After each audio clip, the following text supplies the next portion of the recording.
আমাদের ঘর হবে না, আমাদের বাঁধ তৈরি করে দেখ, আমাদের জলের ব্যবস্থা করে দেখ, আমাদের রেশন ব্যবস্থা করে দেখ। আমরা কেউ আমরা চিনি না, আমাদের এখন কিভাবে বাঁচবো ওই পথ আমাদের দেখাই।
জনগণের অফিস উন্মুক্ত করতে হবে, জনগণের অফিস উন্মুক্ত করতে হবে, পুলিশ দিয়ে ডেপুটেশনে বাধা দেওয়া আছে।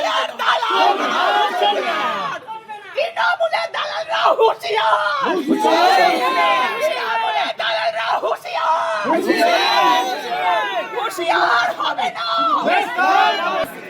এতদিন তো কত ভিডিও করলাম, কত কিছু করলাম, কি পাইলাম আমরা বলো তো? আপনার কোন গ্রামের? আমাদের বগরিবাড়ি হোগলারটারি। তো হোগলারটারি যাদের নাকি ডাঙ্গা আছে, যাদের নাকি 4-5টা করে ঘর মনে করে এমনি দাঁড়ায় আছে, ভিতরে ক্ষতি হয়েছে, তাদের 4-5টা করে ঘর ঢুকছে, আর আমরা নিঃস্ব হয়ে আছি, আমাদের কিছু পাবো না। এটা কোনো নিয়ম? প্রশাসনের তরফে কোনো ব্যবস্থা করেনি? কোনো কিছু করে নাই তো। আমরা তো এখনো প্লাস্টিকের নিচেই আছি। তো আজকে এখানে খাওয়া বন্ধ করেছে, জলটা খাইতে পারি না, জল বন্ধ করে দিচ্ছে। জল আর আমাদের বাড়ি যে এখন নিঃস্ব হয়ে গর্ত হয়েছে, গর্তটা ওইভাবে পড়ে আছে। পানীয় জল পাচ্ছেন না? না, কিচ্ছু পাচ্ছি না। কবে কে বন্ধ করছে? এই যে জল বন্ধ করছে আজকে বোধহয় 1 মাস 15 দিন হয়েই যায়, বন্ধ হয়ে গেছে।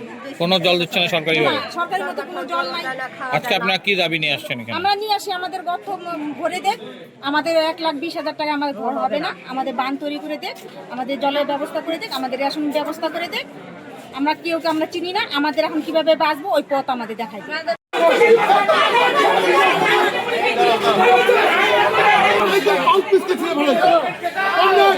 আমার কথা শুনেন, আমরা শৃঙ্খলাবদ্ধ দল, আমাদের প্রতিনিধিরা ভেতরে যাবে। পুলিশের আজকের যে ঘটনা, ফলে আমরা এই বন্যা দুর্গত মানুষের পাশে আছি। তাদের জন্য যে লড়াই লড়তে হোক না কেন লড়তে হবে। তাই আমরা দরজা গেট আমরা ভেঙে আমরা হচ্ছে ভেতরে। সেদিন কিন্তু ঢুকতে দেয়নি, তারা রোদ্রে 1 ঘন্টার মতো। প্রশাসনের অন্যায়, একদম সরাসরি অন্যায়। এই চত্বর হচ্ছে মানুষের জন্য, এই চত্বর বিডিওর না, এই চত্বর এসডিওর না, বিডিও অফিসের স্টাফদের না, আর কিছু পুলিশের না। ধূপগুড়ি থানা পুলিশ প্রশাসন তাদেরকে যেভাবে অর্ডার করছে তারা সেই কাজটা করছে, আমরা তাদেরকে দোষারোপ করব না। কিন্তু দুর্ভাগ্যের বিষয়, তারা হচ্ছিল যেভাবে ধাক্কাধাক্কি করলেন এবং আমাকে ফেলে দিয়ে যেভাবে কেটে কেটে দিলেন, এটা ঠিক হয়নি। বিডিও অফিসের চত্বরে মিটিং হয়, প্রতিনিধি বিডিওর কাছে যায়, এটাই নিয়ম। নতুন করে নিয়ম, রাস্তায় মানুষ থাকবে নাকি যারা ডেপুটেশন দিতে আসছে? এবং পুলিশ ধাক্কা মেরে যে ফেলে দিচ্ছে, দেখেন হাত কেটে গেছে, আমার হাত কেটে গেছে। হ্যাঁ, আমরা ভিতরে আমরা জবাব চাইবো বিডিওর কাছে। কি জবাব চাইবেন আজকে এই পরিস্থিতির উপরে? এই যে যারা বানবাসী মানুষ, তাদেরকে ঘর দিতে পারছে না, তাদেরকে খাওয়া দিতে পারছে না, তাদের বদলে হচ্ছে যারা প্রয়োজন নেই তাদের বাড়িতে 3টা করে ঘরের টাকা ঢুকে যাচ্ছে।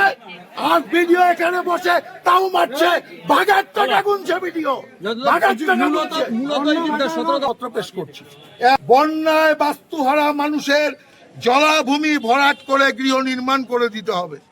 2, বাস্তুহারা ক্ষয়ক্ষতির পরিমাণ বিবেচনা করে ক্ষয়ক্ষতির টাকার পরিমাণ বাড়াতে হবে।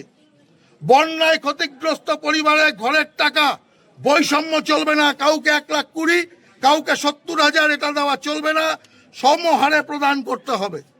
বন্যায় এখনো পর্যন্ত যে সমস্ত পরিবার ঘরের টাকা পায় নাই, সেই সমস্ত পরিবারগুলিকে দ্রুততার সহিত টাকা প্রদান করতে হবে।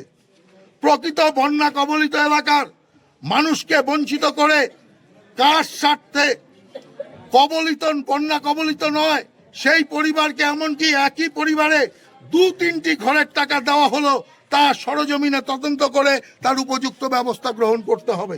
কি এখনো পর্যন্ত সরকার থেকে কোনো সুবিধা পাননি? কি অবস্থা আছেন এখন?